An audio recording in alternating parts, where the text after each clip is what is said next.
Welcome everyone to the Green Dialogue. And today, Ryan Schaner, our GIS specialist at Meridian, is going to share a little bit about some of the things we can find about the environment or on GIS, or how we can use GIS for some of the things we're interested in.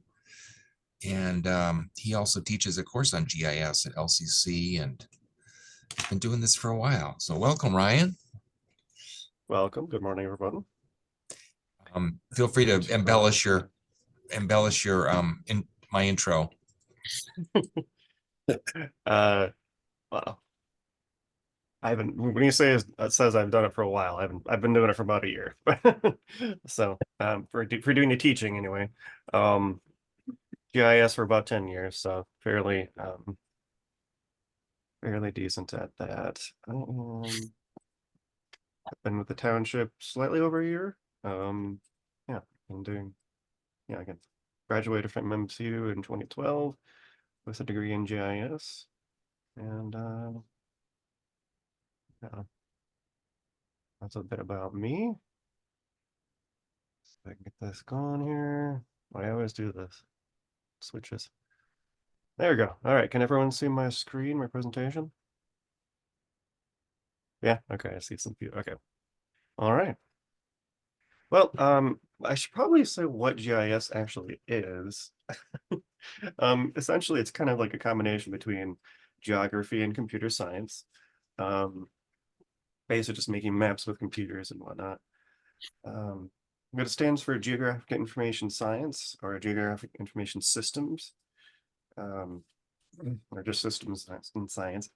Just kind of the study of cartography and mapping the planet, mapping the earth, things like that. So it's kind of like the most common example I usually use is Google Maps. People usually know what that is. So. Right. So just a brief overview. We got a little intro, just who I am. I always love sharing my favorite art, that New Republic article whenever I can. So I put that in here. And I'm kind of just going over a few different examples of, well, not a few, more than a few different examples of different GIS tools and viewers that are out there. So here we go. Okay. I'm pretty sure I've shared this more than once in the chat box, but I always kind of love well, I don't say I love sharing this one, but I just think it's a really good piece of environmental journalism. So I wanted to, oh, of course it's going to. So this is an article in ProPublica, not really New Republic. So it goes over it was a paper in the National Academy of Sciences, and it was talking about how with climate change, kind of relating to last week's topic, with climate change, the habitable zones will shift northward. We've already kind of seen that with the how we have switched growing zones. I think we're 5B now or 6. Somebody could probably tell me if they ask. So this is kind of a nice map. Actually, my first major was in at MSU was was in journalism, so that's kind of why I have a little blurb about GIS and journalism. But so it kind of has like a nice little sliding tool here. It kind of tells like a little story with it. This is where the most suitable zone for temperature and precipitation is right now. And then if and when things get worse, the zone just kind of moves northward here. And then you can kind of see it on the West Coast as well too, or I believe in Oregon, they've already just kind of started. I mean, people joke about it, but they've already started growing wine and, things that you would normally see in Napa Valley, where it's kind of shifting northward already.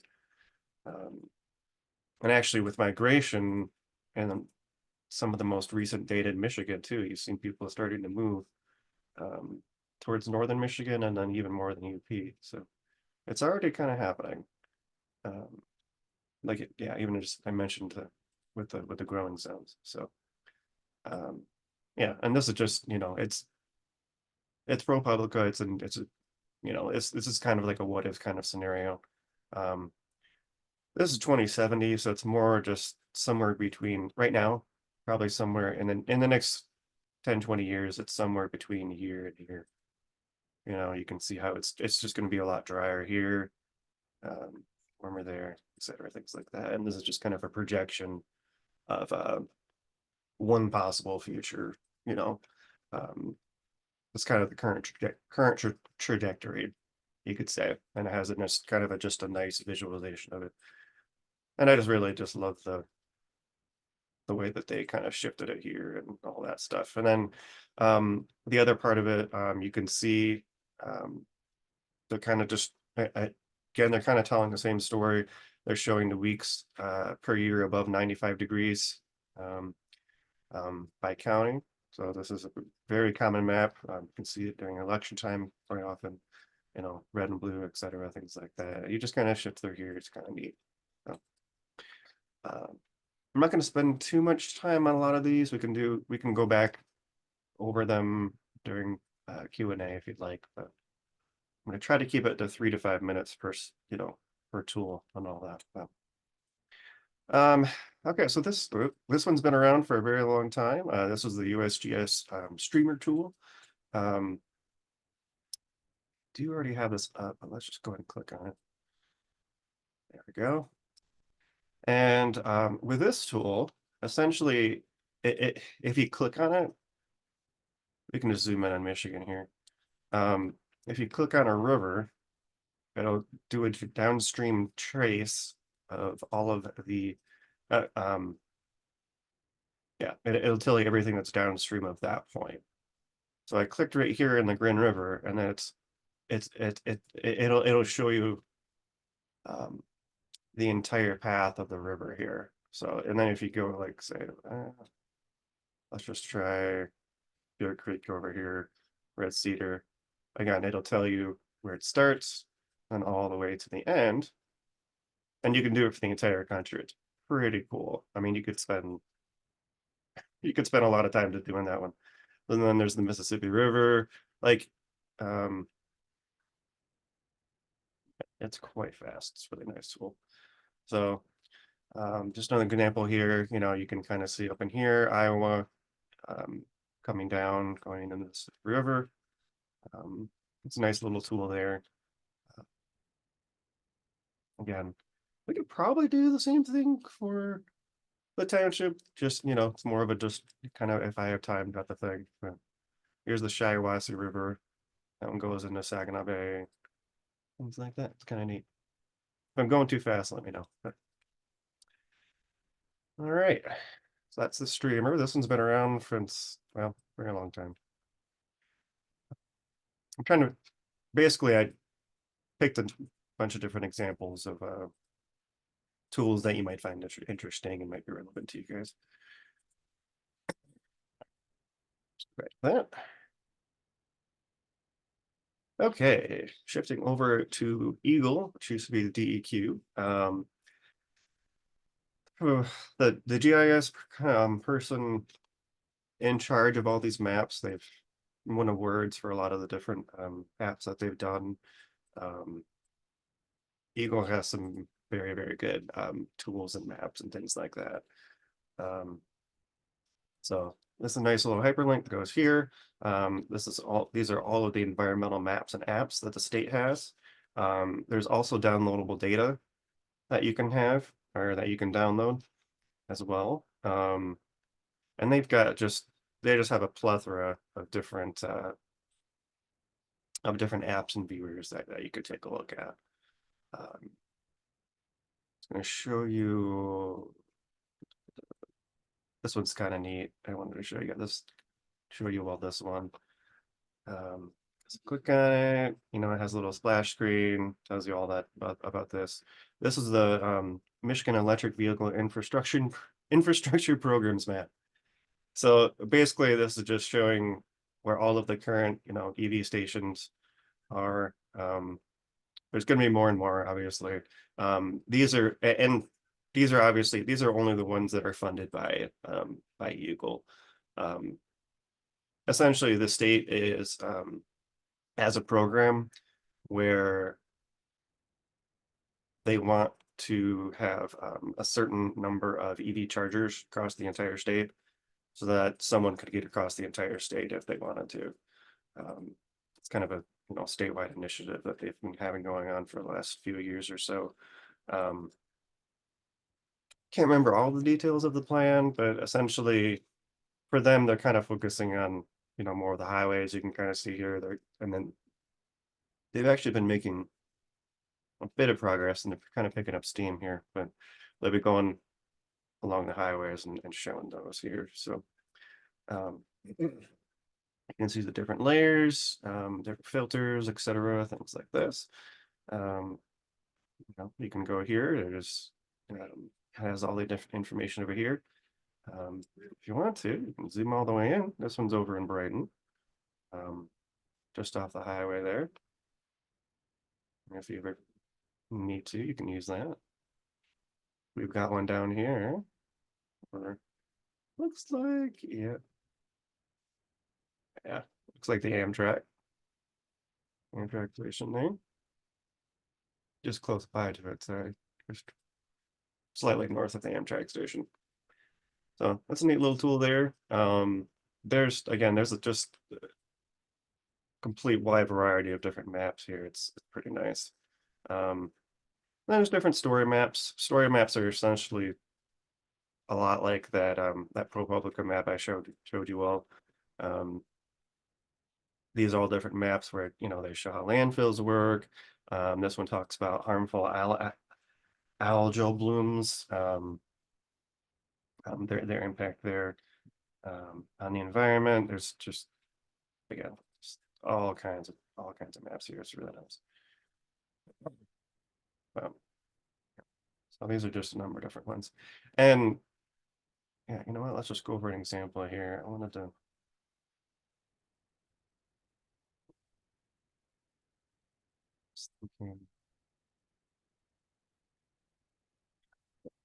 Dunes are kind of near and dear to my heart from being from the west side of Michigan here. Go to this. So with the story map, again, it's a lot like that news article. It'll have, it'll include text and images, and then as you slide down, it goes over all of this. This is, I'm originally from Muskegon. This actually was a fairly active sand dune mine. Right up until my childhood, honestly, and they just in the last few years kind of finished up, and then they turned it into a park, or at least some of it did, turned into a park. So there's nice little stories about it. Well, yeah, just tells a story about sand dunes here with using maps, images, text, and all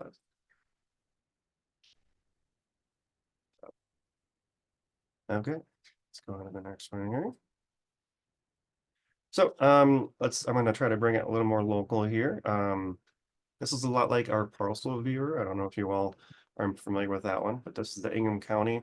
Well, they call it the tax mapping viewer, but this will show you all of the different parcels in the county in the county. So if you want to, you can, if you want to look outside the township, you can look over here. You need to say if you're buying a house, selling a house, if you're just interested about who owns different parcels. Let's just take a look at Patriarch Park here. You can see the city of Lansing owns it. It'll tell you the parcel information. And then you can click on a link right here. And oh yeah. And then it'll have all of the information here. So neat little thing. Most counties in Michigan, well, I don't know most counties, but the ones that have more of a GIS mapping tool, like the county of Ionia has one, Kent County, Wayne County, things like that. They have nice little tools like that. Just to name a few.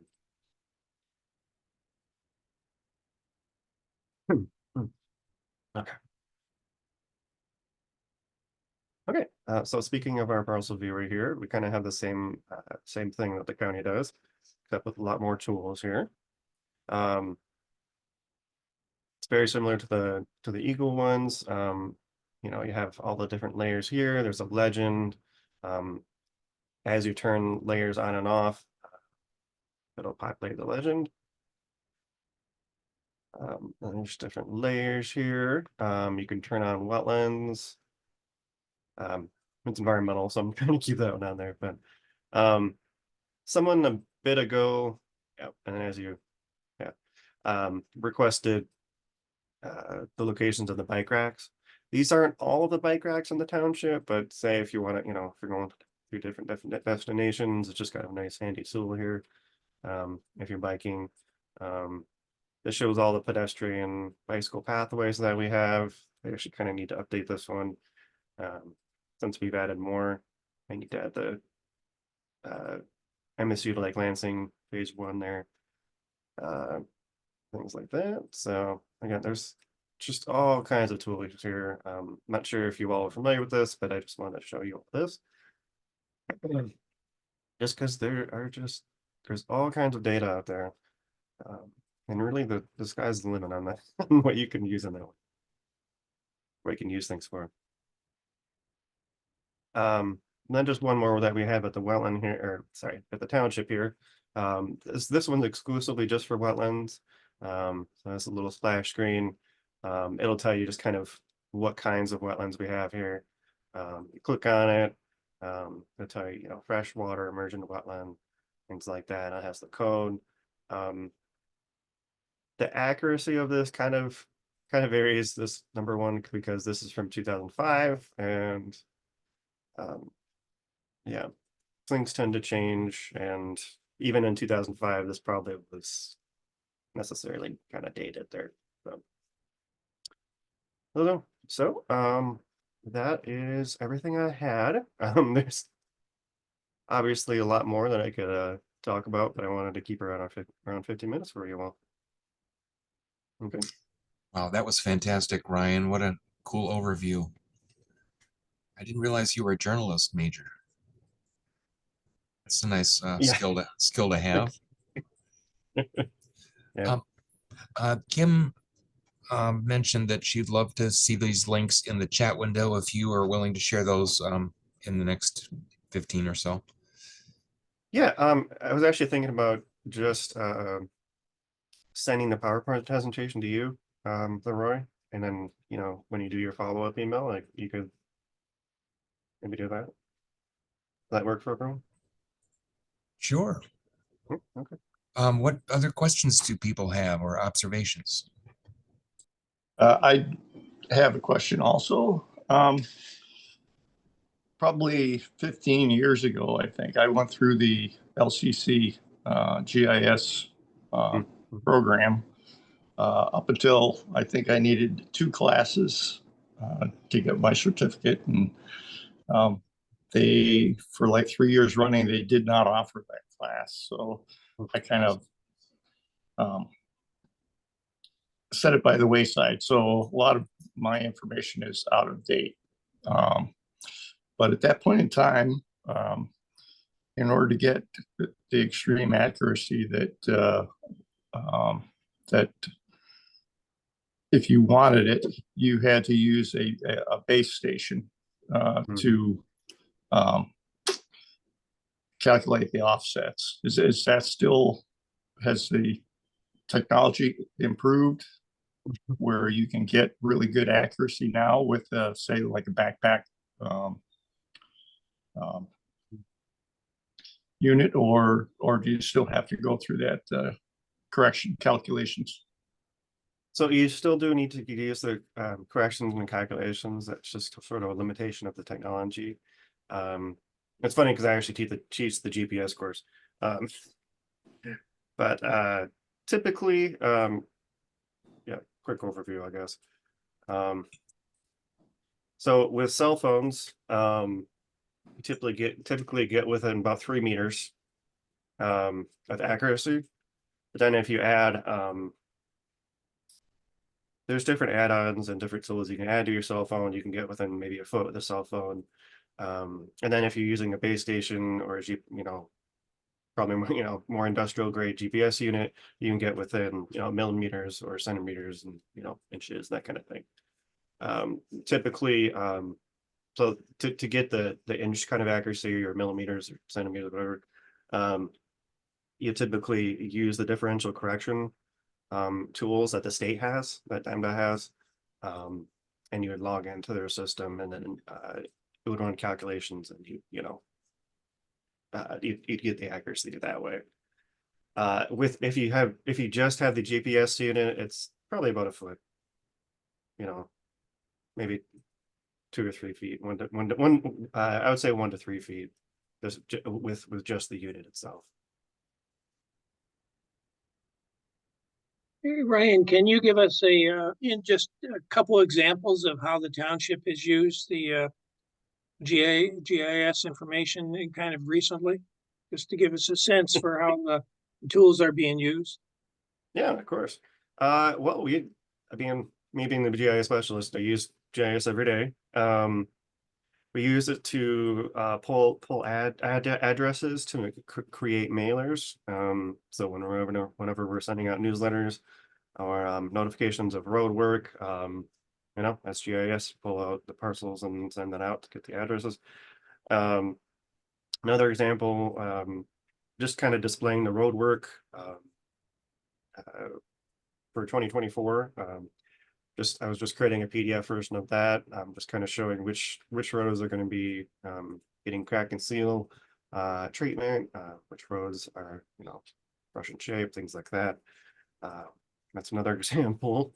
And then also, I mean, every day really, just kind of whenever we add different water mains or sewer mains and things like that, or have easements for water mains or pathways, we use GIS for that as well. So using that for asset management, work order management, things like that. Yeah. What don't we use GIS for, really? Yeah, that gives me a good idea. It sounds like it's being used a lot. I can't hear you, sorry. Coming back to the issue of dimensional accuracy, what about vertical?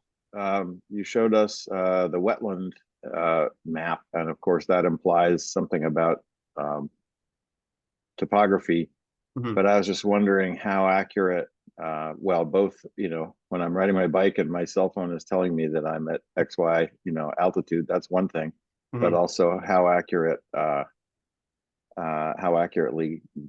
is the mapping sorted out, and is that how we end up classifying wetlands as kind of a first pass?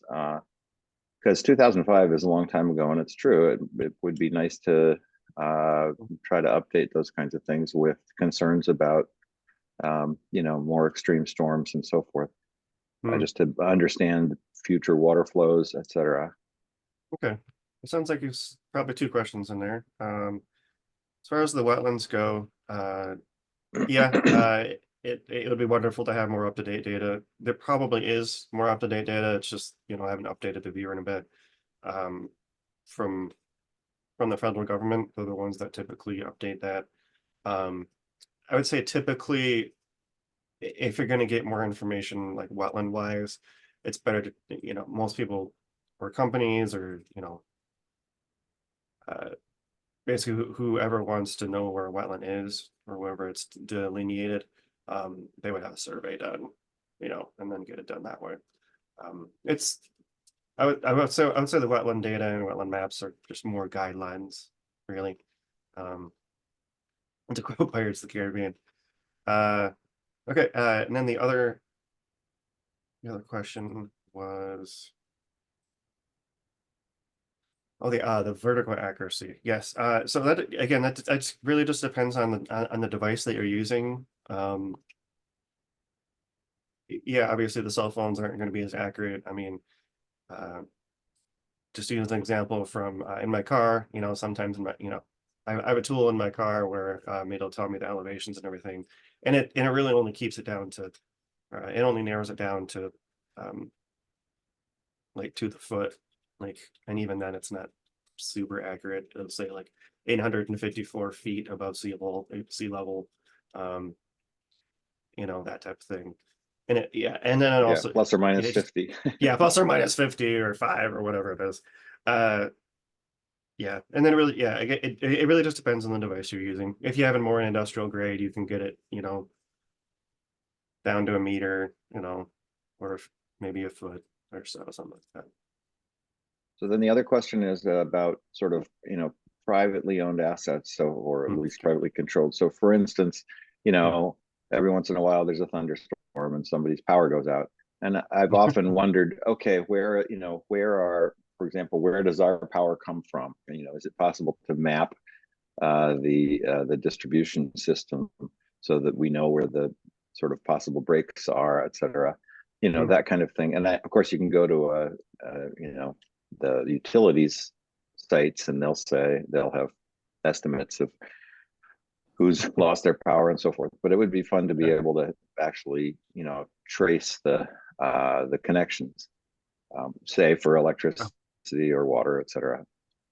Yeah, for security purposes, the utility companies tend to keep that under wraps on their internal side. They do, you know, say consumers or board water and light, they do actually use GIS for that. You know, they'll check and they'll know where, you know, breaks are, things like that. They use it for, you know, management of their systems, et cetera. So gas and electric. It's funny you mentioned that. They do actually, I know consumers and probably board water and light. Consumers has, you know, a response map. So if you have an outage or if you want to see where any outages are in the state, there's actually a map that does show that, you know, and then you can kind of see, I mean, it's general, but you can kind of see which area, you know, which area is, you know, experiencing an outage, and then it'll tell you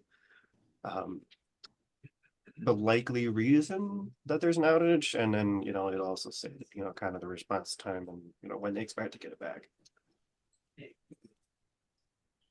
Really, any information that has a spatial component to it, whether it's like soil type, vegetation, Yep.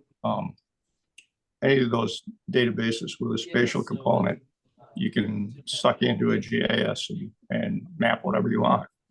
Very much. Share screen. Oh, yeah, I'll just do that. Yes. Yep.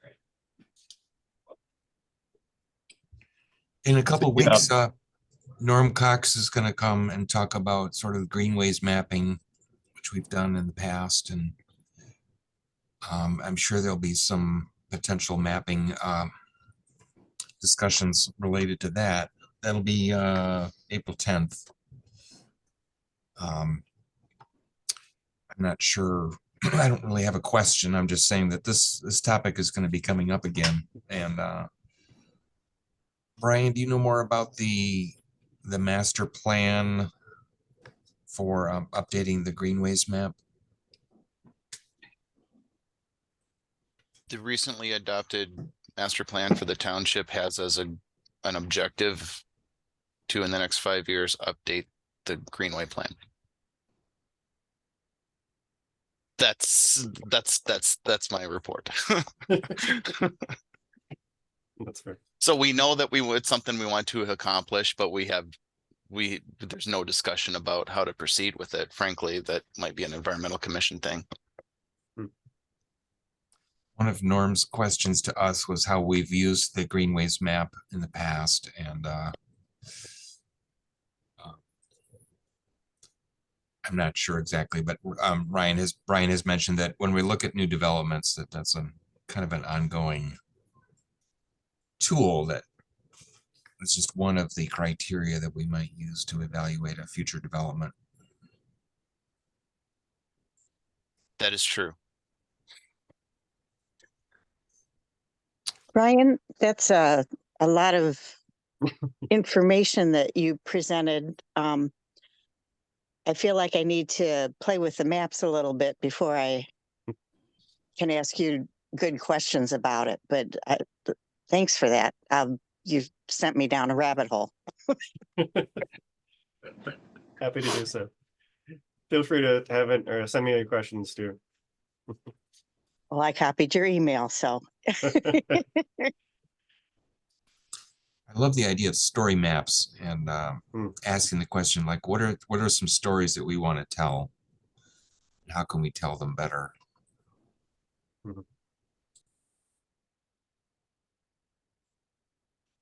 Tie into the green burial topic. Glendale Cemetery, the township cemetery, it has an interactive map, which is Esri based, and it's you can click on a specific grave within the cemetery. It'll tell you who owns it or who's buried there. It's kind of cool. Yep. Vernal Pool Patrol also uses a GIS map for mapping the possible and confirmed vernal pools in the township. I sent a link to that to Brian about a year ago, I think. But it can be useful in say plotting out additional bike trails or maps or pathways to avoid harming those sites.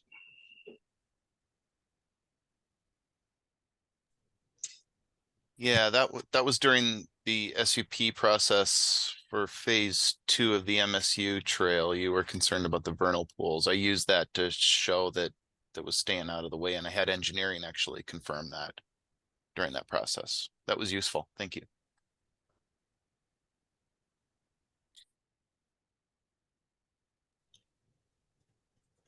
Sam, do you want to describe what you just posted? Sure, chat I window. can, I just posted this little link to a map by Michigan Natural Features Inventory that I really found fascinating because it's history, but it shows these ecological communities as they existed, in the early part of the 1800s. With color, like color blotches of, various different kinds of swamplands, conifer swamp, emergent wetlands, and all these. And if you click, I don't know if you want to see it, I can share what the map looks like. Is that okay to do, Leroy? So I try to share that? Yeah, of course. You can all share your screens. Hopefully not simultaneously. I'll try to do this, see if I can do it.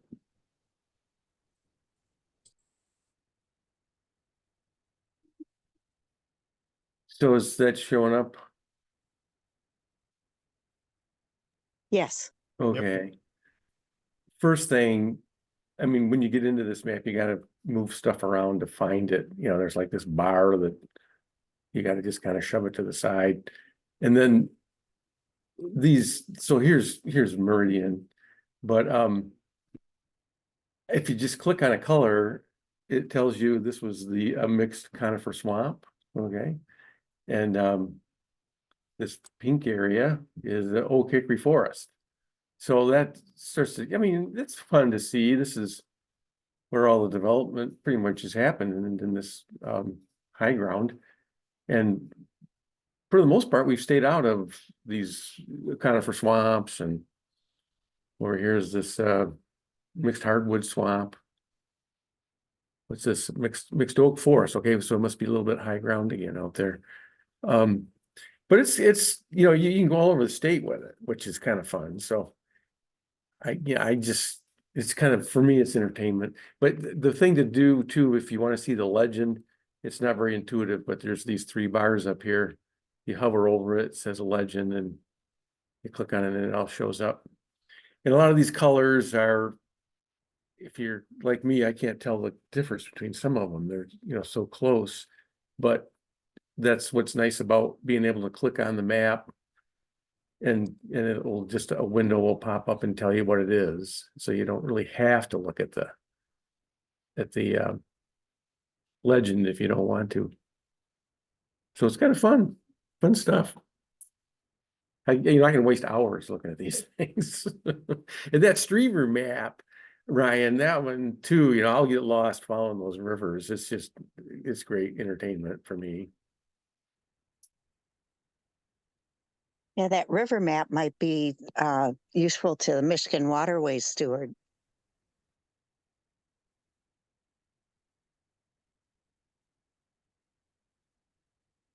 Yeah. Sam, you had a similar, it might have been the same as a story map, but a storyboard or something where you were talking about graphical ways of describing a project or a place. Was that a similar idea to what Ryan shared? Well, it is. I mean, I think this goes back a year or so ago or so, I think, but I was involved with Friends of the Detroit River on a project to develop a storyboard for our habitat restoration projects in the Detroit River. So it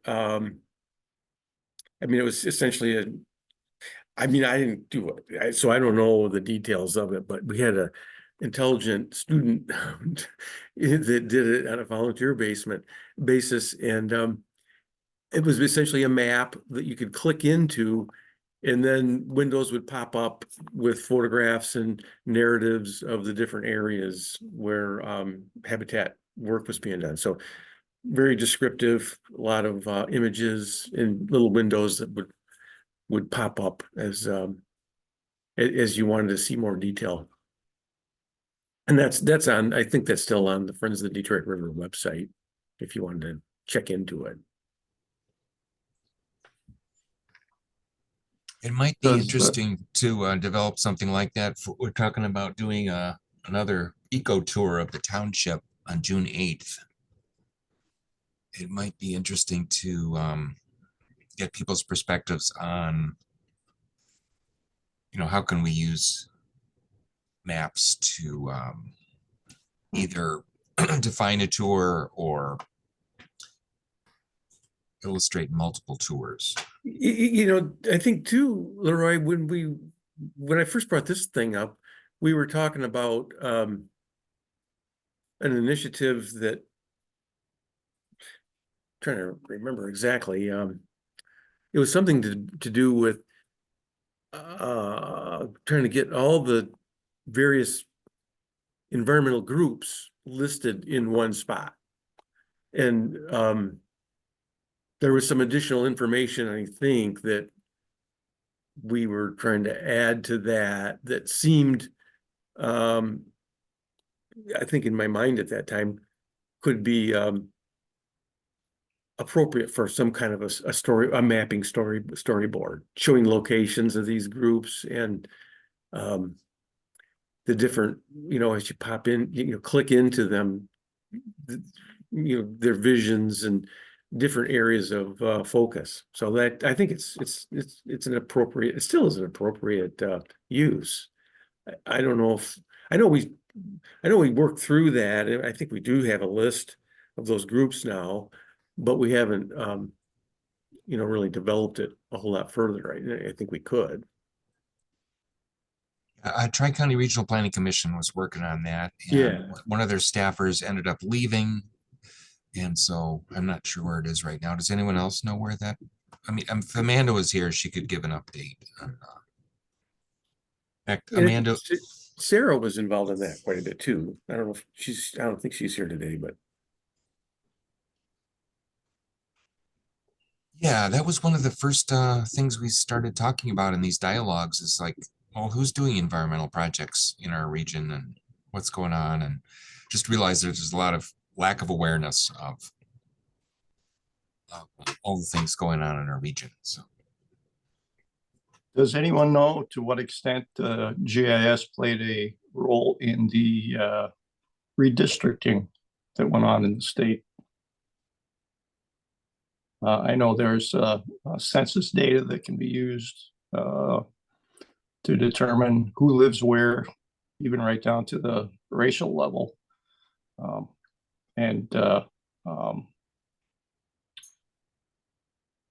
economic status. I'm wondering if that was used to help develop the new maps. I can help you a little bit with that, Bruce. The the redistricting commission used census data as far as population is concerned, and then they used communities of interest. So, well, like an example that applies to California, just because it's easier to explain, they had grape growers and winemakers and distributors that were all within a certain area, but not necessarily within the same like county or city. But they were grouped together as a community of interest because they all shared an interest in, growing and making wine. So it wasn't divided as far as race or economics so much as it was communities of interest. What they did try to do was create districts that were more evenly split between political interests so that there was as close as possible a 50-50 chance of, a Democrat or a Republican being elected. But it wasn't really based on economics or race, except the Detroit area, the complaint they had down there was that they didn't create majority minority districts. But if you look at the numbers, the stats from the elections down in the Detroit area, it was really pretty evenly handled. There were some conflicts there with the civil rights legislation, or voting rights, not civil rights. Did that make any sense? I kind of talked myself into a circle there. I want to see Peter Carrington's map of stalking the wild hickory nuts or foraging for wild edibles. It's probably a very private map, but I love the idea of like a map making contest or seeing people's maps. I mean, everyone understands their community a little differently. Might be where people shop or where they walk, where they work, but using maps as a way to sort of understand, connect people.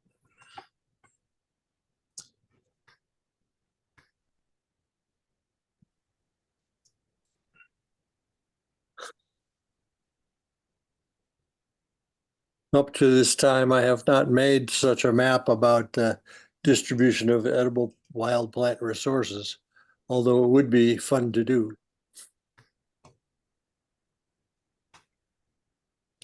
Well, Ryan's your man, I think, to Yes, all the maps I've made up to this point have been hand-drawn. one of the big projects we've got several interns working on is mapping sort of our water infrastructure and types of piping that are used to provide water to homes. I think it's partly inspired by the issues around lead. Maybe it's all inspired by that, but fortunately we don't have a lot of lead piping in the township, but As far as we know, we don't have any lead. Oh, really? All of our That's all. records indicate that we do not. One of the correct. So I have a question about, as a scientist, one of the things that's wonderful about GIS is that it gives you an enormous amount of detail. But every time a number is reported in science, one attaches to it an uncertainty. And in a sense, the danger with GIS is that it can provide a lot of detail without necessarily telling you how sure you are about a given piece of information. There are these boundaries that are drawn And for example, I was just wondering, how good were the satellites in the 1800s when we were, you know, saying this is where the oak, whatever is different forests segments. I assume that's based pretty much on estimates of what the land contours were then, and probably soil properties. But anyway, I'm just wondering if what is the mechanism by which one communicates the sort of degree of certainty or uncertainty? I mean, obviously addresses are pretty certain, but boundaries for different categories of all the things, lots of the things we've talked about could vary quite a bit. That's I think a good point, Ned, and I don't have a perfect answer, but I will mention I've seen on a lot of these maps, and I think it's even on the one I just showed, the Michigan National Features Inventory map. Somewhere before you get to that, what I just showed you, there's like a big paragraph disclaimer that lets people know that this is a rendition based on probably various conflicting resources, but it's the best available information. And even those Eagle maps, there's one that I refer to quite a bit, the wetland map for Eagle, has a very long disclaimer that basically by the time you read it, you say, well, what am I looking at this for? It's just kind of maybe kind of a thing, but it's as close as the information we have. The Right, and vernal there's pool, nothing wrong with that, but that issue of, so how it's not so much that anybody's trying to pull the wool over anybody's eyes. It's just, it's nice to know how meaningful or not a given piece of information communicated on a map is. Sorry, Bruce, I interrupted you. that's okay. The vernal pool map is a good example of the ground truthing that goes on.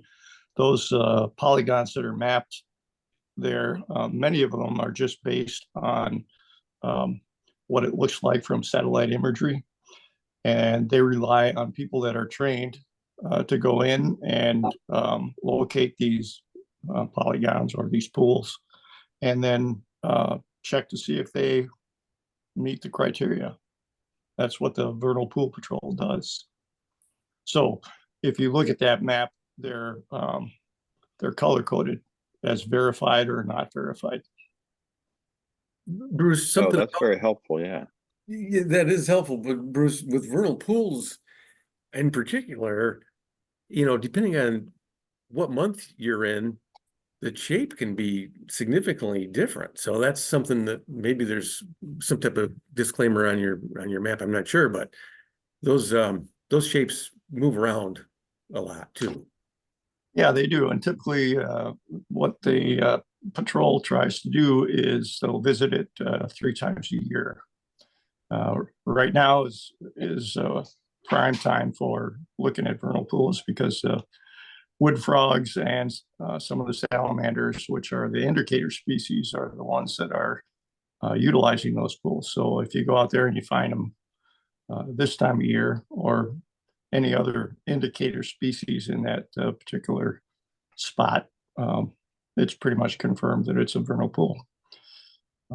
And then later on, you can add additional data to that particular pool if you go there in the summer and there's no water there, but you can get a better estimate of, say, tree cover, canopy cover, the shoreline vegetation, that kind of thing. So it's keep adding data to those specific sites.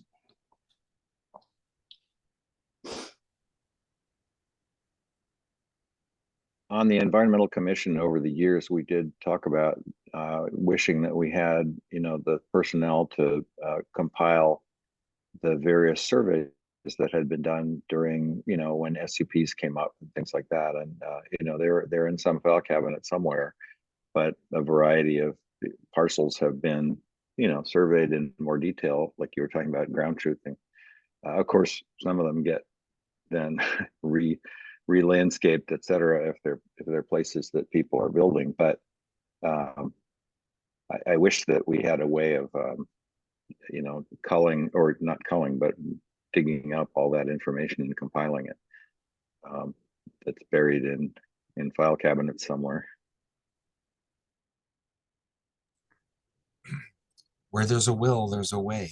Sounds Ned, like a what are good you intern what are you project. doing in retirement, Ned? You assume they're buried in a cabinet somewhere. Remember last year we went through a complete remodel of this building. We environmentally recycled quite a bit of paper. Yeah. Just saying. There is that, yeah. Oh well.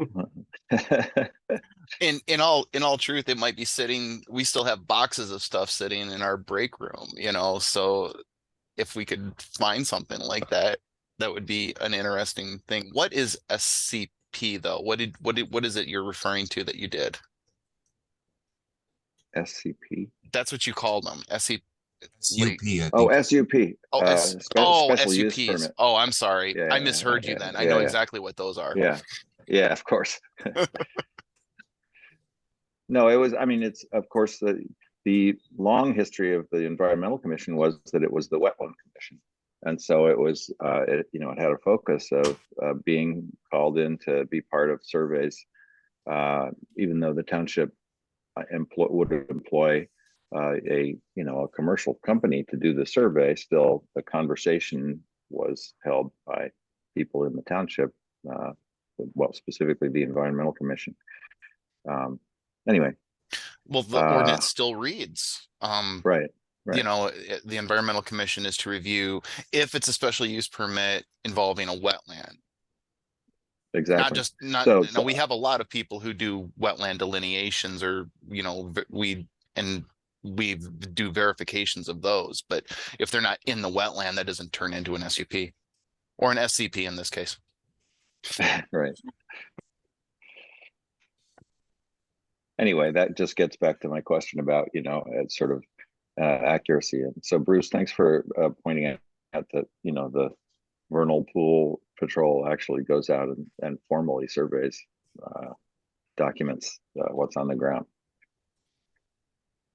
I got another, I guess, kind of a question for Ryan related to all this, which it's not just things naturally changing, but man is continually changing the landscape. And so Ryan, with your work, I mean, is it like a full-time effort to, I mean, every time a property is sold, we got a new owner for these address maps, so many, roads are built, things happen. So you have full-time people trying to update these GIS maps all the time, or how does that work? In relation to wetlands, I guess you could say,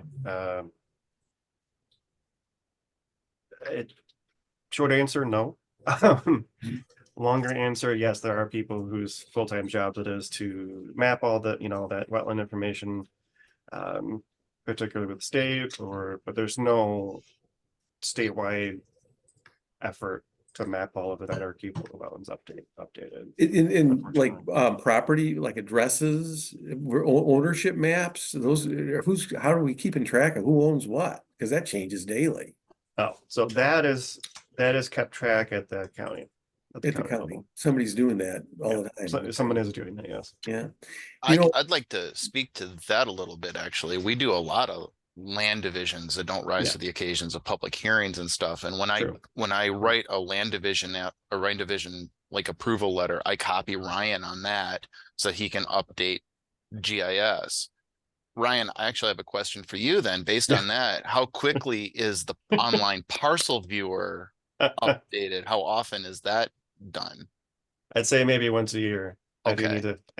I do need to get around to updating that one. Because occasionally I'll email. I did this with a couple zoning pieces last week. I was like, I'll email Ryan and say, hey, I noticed this needs to be corrected. But it's I think it's a bigger deal in zoning than it is, parcel lines. We know we have a pretty good idea what's been divided or combined in the past, but I'm always afraid someone's going to get the wrong idea and click on a parcel and go, oh, I can build a commercial building there. No, you can't. Right. There is a zoning layer on that parcel map too. Yeah, Just I FYI. do not, when my phone rings, the first thing I do is bring that map up. Yeah. I always, like 90% of my calls is gonna be, I'm gonna ask, what's your address? So I can look at the zoning. But that's my world, not his. Well, I hope that some of you will kind of play around with some of these toys and bring some questions back for Ryan. He's available by email, and the good news is he has a few interns working with him. The bad news is that they've got full plates and lots of projects going on. But I think we are really lucky to have an environmentally friendly GIS person on staff here. Ryan, the fact that you've shown up voluntarily for a lot of these conversations illustrates that. And thank you so much for carving out some of your busy time here with us. You've opened up my eyes to some other possibilities. We got about 3 minutes left. Any other comments or questions? I just could share with you some history. I'm thinking about this a little more. And Ryan, maybe you'd be interested in this, but say 40 years ago or so, when I was employed at Campus Park and Planning, and there was no GIS. And the campus maps were in our office. And of course, the campus was changing monthly. You know what I mean? There's development going on, all that, sidewalks move around, all that business. So the official campus maps had their ink on Mylar, these huge Mylars that were 5 by 6, 6 foot by 5 foot in size. And so we had interns scrubbing off the ink and changing the roads and doing all this. That's how we did it in the old days. And then there was in the president's office in the administration building, a model map that had to be taken off the wall and put in the truck. The grounds department would grab it and they'd haul it all over to our office and bring it up, and we have to take off the case and pull off the buildings where the changes were made. I mean, it's labor intensive to keep track of that kind of data in the old world, but just for what it's worth, we've come a long way. We have, yeah. Actually, MSU is doing 3D mapping of their buildings now. Yeah. Just FYI. Yeah. Historical note, when GPS first became available to the public, I think it was back in the late 80s or early 90s, there was a national security concern. So all the GPS units that were available at that time, they had a built-in fudge factor. So you could be off as much as 60 to 100 yards from where you actually were. So it was useful for getting yourself out of the woods, but not really useful for locating where grandma was buried. When wife number one and I tried to get into geocaching, that made it really, really difficult. When you're looking for something that big, 50 yards is a really large deviation. Well, and a lot of tools have sort of automatic corrector things. So I've multiple times on my bicycle been told that I was riding on an interstate because the software decided that I was close enough to a road, so I must be on that road. Yeah, so you have to understand where the assignment of a given position comes from. So it's actually remapped me to the interstate, and not really logical, but on a bicycle. I did want to ask, is there any documentation of sort of percentage of impervious surface per parcel? That would be a really interesting category of information, I think. So it wouldn't be per parcel, but there are impervious surface. That there is data for that. Yes. Yeah. Okay. Well, thank you again, Ryan, and everybody for your great questions. And next week is an open dialogue unless somebody has a speaker they want to invite. April 3rd.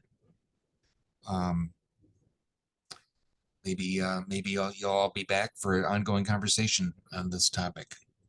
Have a great week, and we'll see some of you soon. Anybody, any other parting comments? Just thank you.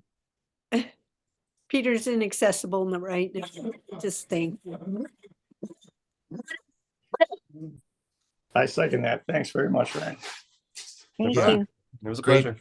Great presentation. Have a good day. You too.